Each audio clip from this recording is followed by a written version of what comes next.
Monsieur le Président, je voudrais vous féliciter pour votre réélection à la magistrature suprême de la République française.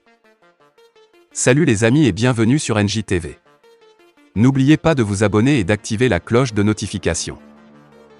Ce nouveau quinquennat représente à mes yeux une opportunité pour réorienter les relations de votre pays avec ses partenaires en Afrique. Une amélioration des relations, de nouveaux liens avec l'Afrique francophone et anglophone que vous appeliez déjà de tous vos vœux dans votre discours prononcé en 2017 à l'université de Ouagadougou. 5 ans plus tard, vous conviendrez qu'il y a encore du chemin à parcourir pour rompre avec les traumatismes du passé. Vous me permettrez de faire l'économie du contexte tendu et délétère qui prévaut aujourd'hui entre la France et nombre de pays africains, dont le mien, le Mali.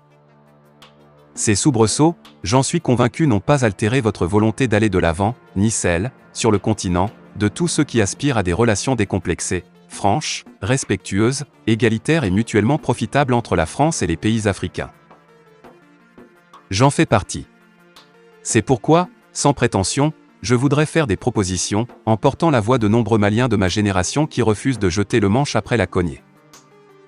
Il me semble primordial de dénouer la crise diplomatique et de rétablir un dialogue franc, sincère et surtout d'égal à égal dans l'intérêt de nos deux peuples.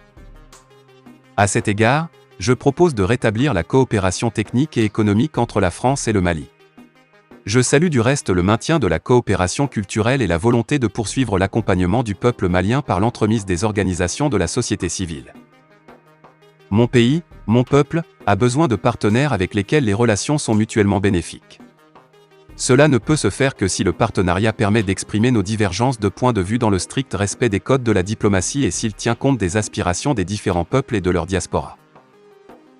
Une implication inclusive de la société civile malienne dans les processus de développement et de promotion de la démocratie et de l'état de droit devrait se faire en bonne intelligence et de manière transparente. L'aide au développement devrait être transparente pour les populations maliennes et les contribuables français. Elle serait mieux servie par un mécanisme de redevabilité pour mieux évaluer son efficacité. Le secteur privé ne doit pas être en reste dans le renforcement des relations de coopération économique entre votre pays et l'Afrique en général et le Mali en particulier. Rétablir une communication directe avec nos autorités, selon les codes de la diplomatie, malgré les antécédents, serait un symbole de grandeur. Je vous exhorte à prendre la hauteur nécessaire pour écouter et entendre nos vérités, qui peuvent être en dissonance avec les vôtres, mais qui sont souvent le fruit de frustration et parfois d'incompréhension. Les relations durables et productives sont fondées sur des vérités et la capacité de compréhension de leurs origines, même si elles sont parfois difficiles à entendre. Nous devons apprendre de notre coopération en acceptant chacun de se remettre en cause, pour réussir notre destin commun inéluctable, réussir le développement économique et social, faire face au terrorisme et à la recrudescence de la criminalité et des violations des droits humains, mieux répondre aux défis environnementaux, maîtriser la démographie, créer de l'emploi décent pour les jeunes et accompagner nos États à s'affranchir progressivement de l'aide et à s'industrialiser. La finalité est d'assurer le mieux-être de nos populations respectives et leur épanouissement.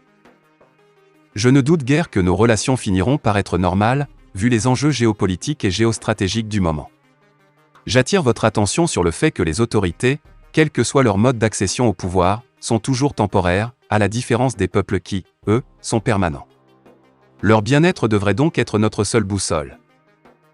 Parfois en temps de crise, les voix qui portent ne sont pas celles qui font le plus de sens. Il faut beaucoup d'attention et de sagesse pour entendre le silence parfois assourdissant de la grande majorité. Je vous exhorte à rétablir la coopération avec notre pays au profit de nos peuples et à plaider auprès des institutions régionales et internationales à faire de même pour alléger les souffrances du peuple malien. Monsieur le Président de la République, je vous réitère mes sincères félicitations et espère que ces mots du citoyen malien d'Afrique que je suis, qui croit en l'ouverture et en la force positive du partenariat respectueux et mutuellement bénéfique entre les États et leurs peuples, trouveront écho auprès de vous. Veuillez agréer, Monsieur le Président de la République, les assurances de mes salutations distinguées. Le président de la CRT, Issa Kaoudjim, trouve très paradoxal le fait que nos autorités de la transition sollicitent la médiation de Faure Eyadema. Pour lui aller chez Faure, c'est aller en France. Le président de la transition avait envoyé une délégation avec à sa tête son ministre des Affaires étrangères et de la coopération internationale, Abdoulaye Diop au Togo pour solliciter la médiation du président Faure Gnassingbé auprès de la CEDEAO pour une sortie de crise. Cette visite, selon Issa Kaoudjim, prouve à suffisance qu'aujourd'hui, c'est nous qui courons derrière la CEDEAO alors que nous étions en position de force à un moment donné. Le problème qui existe, ça crève les yeux et je suis malheureux de voir que mon pays va très mal, s'est-il indigné. Ce dernier reste convaincu que les pays de la CEDEAO ne sont pas contre le Mali. En effet, cette institution est composée de 16 pays qui ne sont pas seulement les pays de la France notamment. Le Ghana, le Nigeria, le Libéria, la Sierra Leone, tous ces pays sont anglophones et membres de la CEDEAO. Notre problème, c'est qu'ils veulent nous endormir sur du faux, laisse-t-il entendre. Cependant, le patron de l'ACRT estime que le Mali n'a jamais été un pays de gauche et ne le sera jamais. Notre salut, c'est dans la démocratie, dans l'état de droit et c'est de la bonne gouvernance, explique-t-il. Selon lui, le patriotisme n'est le monopole de personne et les critères qui définissent le patriotisme doivent être l'objet d'accords entre les Maliens pour en faire une règle de jeu. Par ailleurs, Issa Kaoudjim indiquera que la guerre n'est pas seulement militaire, elle est politique, elle est diplomatique et économique. Il y a des gens qui ont tout perdu à cause de cet embargo, pour quel résultat ? S'interroge-t-il. En ce qui lui concerne, il pense qu'il serait bien d'aller à cette négociation pour que notre pays sorte de cette situation et qu'on puisse faire des élections transparentes. Nous sommes dans un pouvoir de fait, il n'est pas démocratique. Nous sommes tous d'accord que le Mali doit recouvrer sa sécurité, sa dignité et être libre chez nous. Nous soutenons toute notre armée et avons tous des parents militaires. Mais se cacher derrière l'armée pour manipuler, ça ne marchera pas, a conclu le président de l'ACRT.